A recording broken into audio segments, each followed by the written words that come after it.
Alright folks, well finally I'm getting around to doing a video on why an automatic transmission works in my application and why it works so well too.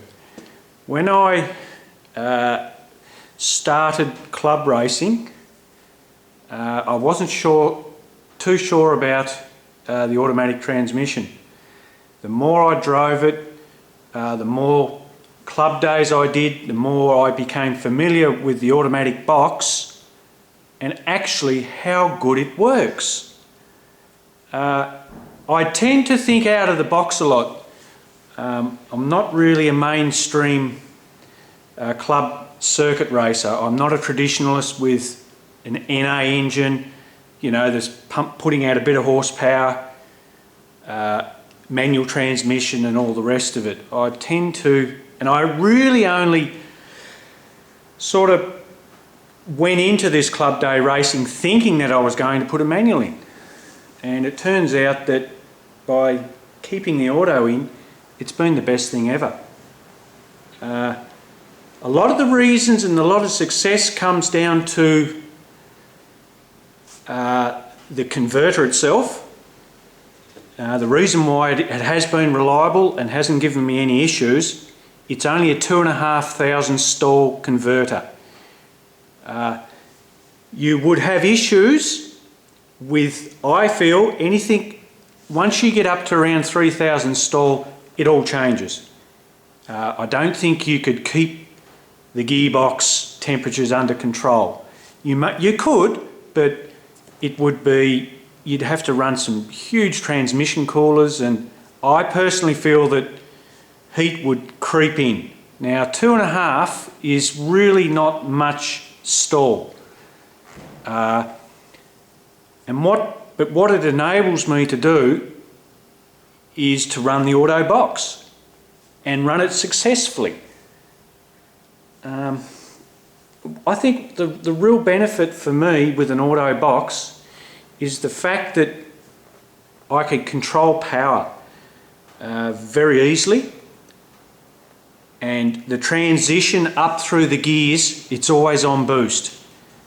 I only use third or drive and second. It's a turbo 350 box, so it's a very simple, they're a very simple design box in the fact that, well, how can I put it? How can I honestly put it?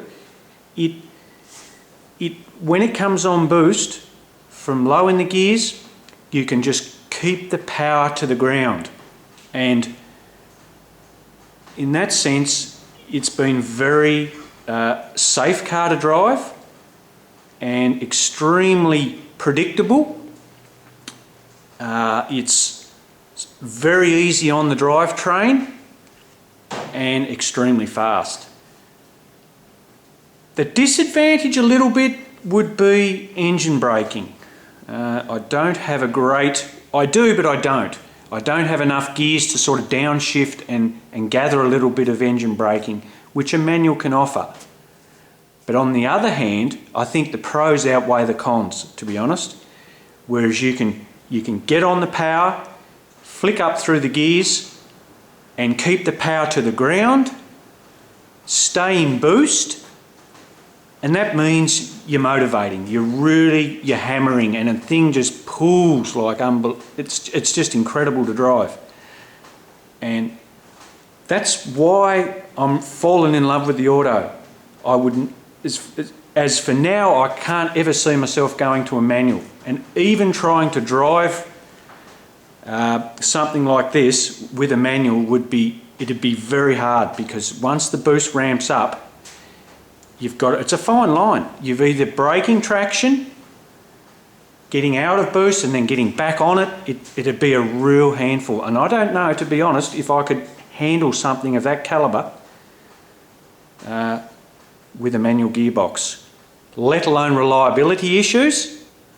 It'd be tremendous torque this motor's putting out, and it'd be just, you'd have to really spend the money on some decent clutches, a really good gearbox to hold up. It'd be an absolute an expensive exercise for one. For the amount of laps that we do, we only do sort of 4 to 6 laps, and I find the automatic transmissions is just incredible. You know, it's so easy to drive. I can one-hand it a lot of the times. The way I flick up through the gears, the torque level of this thing's so fat, like it comes on around 3.1, 3.2, right through to my rev limit that I've got set presently at 6.1. You know, I've got a really nice fat torque range plus an incredible power range for what it is. I can lift the revs if I so wish. You know, I built the thing for 7,500 revs, but I feel that's a little bit too fast at the moment.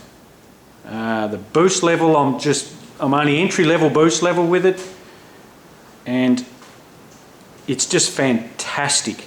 It's incredible how it can just absorb the power and transfer it to the wheels and keep it very planted. And that's what I love about this automatic transmission. The more I take it out, the more I learn about it. And I've had no heating issues with it whatsoever. The transmission fluids is bright red. It's unbelievable if you ask me.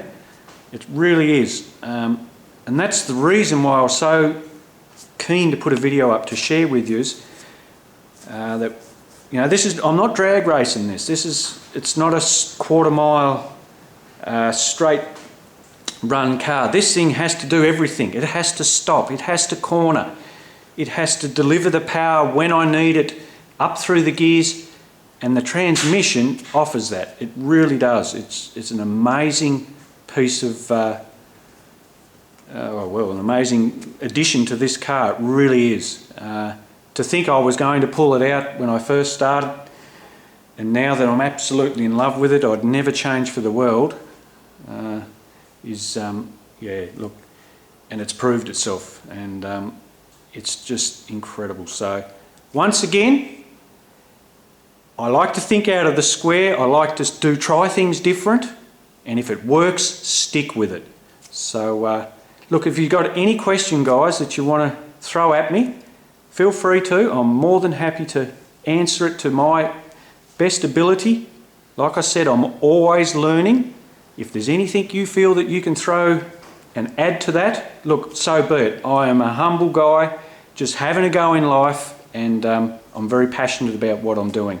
And I love to share all my information and what I'm doing to the car. So hopefully you guys can benefit from it. I can benefit from you guys too, throwing all your little comments and whatever you can at me, and you know, enjoy the channel, and that's what it's all about. So at the minute the car's raring to go, so hopefully this weekend I'll have some good footage for you. Alright guys, until then, I'll catch you later.